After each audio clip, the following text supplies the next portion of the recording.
Hey there, Grumpy Old Fart here. I started playing Chainmail back in the 70s, and then I went from that to the Red Box First Edition Dungeons and Dragons, the original Dungeons and Dragons, and then when the other books started coming out, I started getting and playing the Advanced Dungeons and Dragons. I started running Advanced Dungeons and Dragons back in 1979, 1980, I think it was. And I still run it today. We have several later versions of the game, 3.5, 5th edition, like that. But none of them have the same flavor as the old, reliable 1st edition Advanced Dungeons and Dragons. I try to do advice videos for younger dungeon masters because a game without players, just all it does is collect dust. And without a dungeon master, the game is simply not playable. A dungeon master is a requirement to play the game. Running an enjoyable and competent game is the standard for a good dungeon master. We need more players and more quality DMs to run Advanced Dungeons and Dragons, or any version for that matter, no matter which one you enjoy. Anything I can do to further those ends, I am glad to do. I did a video recently on the proper defense of fortifications and castles, things like that. I'm doing this video on the flip side. How to attack fortifications and castles. Before we begin, let me say that no two castles or fortifications are alike. Terrain and locations are all different, so any kind of comprehensive, how-to manual would be difficult at best. And when you get into underground fortifications like drow elves and dwarves and things like that, it's just ridiculously different. Any such manual would be so voluminous as to fill a library by itself. Therefore, this video will make several assumptions. First, the fortification has thick, high walls, and the attackers have no means of breaching them. We are in an outdoor setting, not an underground setting. Underground settings, you have to deal with the defenders being able to tunnel different directions. It's simply not possible to lay siege to an underground fortification. If they have a reasonable supply of food and water, they can just tunnel a different direction, and you can't stop them. The defenders have adequate personnel to defend with. All the fortifications are manned. They have rotating shifts so that the troops stay fresh. They have plenty of food and water, that kind of thing. The attackers have comparable technology and weapons to the defenders. Nobody has a significant technological advantage. Both sides are adequately supplied with weapons so that neither are lacking, likewise food and water. Now, the whole point of a siege is so that the defenders run out of food and or water. But, that goes without saying. But to start out with, both sides would have significant amounts. Both sides are aware of the other. Nobody's being surprised. And last but not least, this is an Advanced Dungeons and Dragons medieval world, which means there's magic. First off, read everything you can on siege warfare. That is very, very important. Now, on siege warfare, not only the how-to manuals, but the texts, things like that, but historical examples as well. There have been some sieges that were laid on castles that lasted for years, and sometimes it's a necessity because the defenders have so many supplies that they don't need to leave, and that's the whole point, is getting them to surrender. Barring the ability to breach a gate or somehow find a hidden entryway, siege warfare is virtually the only way to go. Player characters will not want to lay siege and wait it out. I have never known any player characters who said, yeah, let's lay siege to it. Not once, ever. I've been playing for over 40 years. Not once have they ever said that. They will want to heroically climb a wall or find a hidden tunnel to gain access. This would be far preferable to them and to you. Just remember, stealth is paramount in such operations. It only takes one guard to sound the alarm. Once the alarm goes up, the player characters will either have to retreat or face a running battle through the castle to achieve the objective. Opening the gate, stealing whatever item they're after, or holding some important noble hostage, like that kind of thing.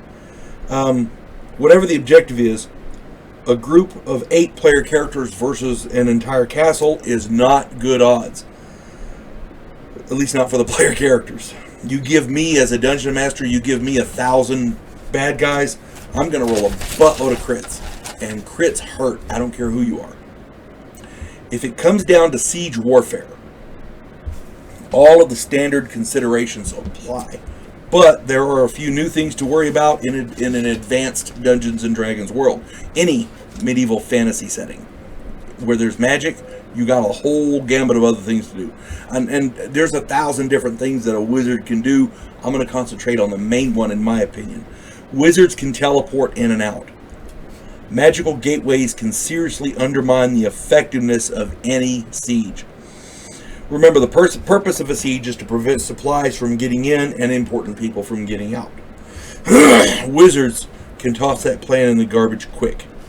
What you need to do, as the attacker, is find a way to prevent those wizards from working their magic.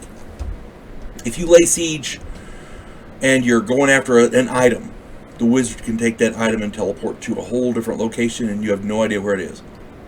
Same thing with a person. If you're looking to take a person hostage or capture somebody, a bad guy, whatever, wizard can teleport him away. If he's the wizard, he can teleport away. My contention is teleportation changes all the rules. What you need to do is prevent those wizards from using their magic. This is going to be grotesque and disgusting, and I'm sorry. But you have to prevent those wizards from sleeping. They have nice comfy beds inside a fortification. You can't do it physically. You need to do it mentally. And again, this is disgusting and grotesque, and I'm sorry, but this is medieval siege warfare. I found that boiling prisoners alive continuously, one after the other, will keep anyone from sleeping. Somebody that their friend or their relative outside the castle wall yelling, "Oh God, no, please, it burns, oh please, no," 24/7, it works. They're not going to be able to sleep like that if they have any kind of a conscience. There are other ways. I used to play under a dungeon master named Matt, and that was his favorite freaking way. Matt was single-minded and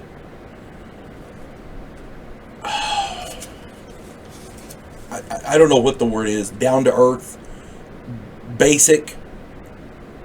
He didn't do anything fancy. He got in there and got it done. And this isn't fancy, but it gets the job done. I know it's not exactly the nicest way to do it, but it works. It is effective, and as I understand it, it actually happened in medieval times when the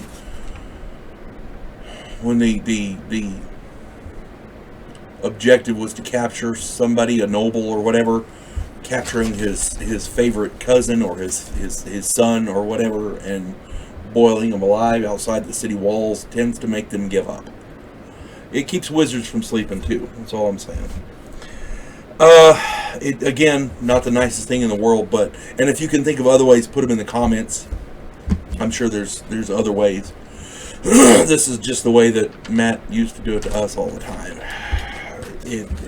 It was annoying as hell, but it works. The other objective, the other way you can keep them from working their spells is simply to assassinate them. This might be the best way to go in the long run and save your players some mental scarring. But send groups, possibly the player characters, into the castle and simply kill them. This can be particularly dangerous and is not guaranteed to work, but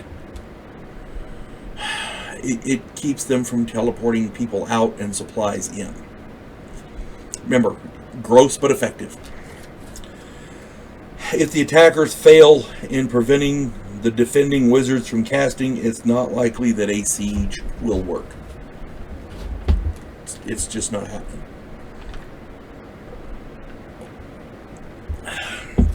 You gotta have good coffee in your life. Now, I'm trying not to get too bogged down in the minutiae of the rules, but just remember that there's a huge difference between a medieval AD&D world and the real world. Innovative ideas crop up all the time, and every situation is different. What worked on Castle A may not work on Castle B, and when you consider underground fortifications, all of this video becomes questionable at best, especially with the different races.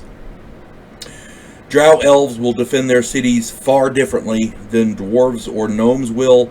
Add in mythical beasts from the monster manuals and Fiend Folio, and the number of possibilities just skyrocket. It's ridiculous. Dragons and other flying creatures, for example, essentially add air power to the equation, and that presents an entire gamut of problems to deal with. I mean, it multiplies the problems of both sides dramatically. If you have an air battle going on over the castle, if you have a dragon that can fly in and strafe inside the castle walls, we've all seen Game of Thrones, you know. If you had, the laws of physics say fire will not blow up a wall like that. However, if that's the way you want to run them, that makes it even worse, because now you have a way to breach the walls. Simply strafing the walls with the dragon will prevent the defenders from attacking. You know, from using bows and arrows and throwing rocks and shit like that down on top of them. It's hard to defend a gate with a dragon breathing fire down on it. I'm just saying. As far as the Dungeon Master is concerned, and I gotta stress this enough, I cannot stress this enough. That little stealth operation the player characters want to conduct, no matter how ill-advised, actually looks pretty damn good to me. Because keeping track of a siege on both sides for a Dungeon Master, because the players don't run the armies. They don't control the armies. The players run their characters. The Dungeon Master runs the armies on both sides. If the players can find a way to sneak in and kill every guard they meet so that there's no alarm raised, they can get in and get the job done and get out. Amen. It's a lot less work for you. That's all I'm saying. Check out my video, Have Fun Storming the Castle. Oh my lord. And just for the record, my friend Kevin from that video, he died recently, cancer. So props to him. He was a hell of a good player. But not to end this on a down note. When your players want to try to find a way to sneak in, it might be nice to kind of let them. I'm just saying. Because a frontal assault by 10 guys on an army, you know, on a castle filled with thousands of bad guys, is not good. Trying to lay siege to a castle is a long and arduous process. It works in medieval times because there was no magic. In Advanced Dungeons and Dragons, magic changes the equation. If they have, and I didn't get into clerics. Clerics just eliminate the whole need for siege warfare. Create food and water. Heroes banquet. That kind of thing. My contention is, where magic is concerned, siege warfare goes out the window. So, if armies are going to lay siege to a castle, there can't be any magic involved. If there is, the whole concept is pointless. So let your players find a way in. find a hidden tunnel, find a section of the wall they can climb and get over, kill the guy up top with an arrow or whatever and climb over so that they can get in quickly and get whatever they got to do done and get out. That would be your best bet.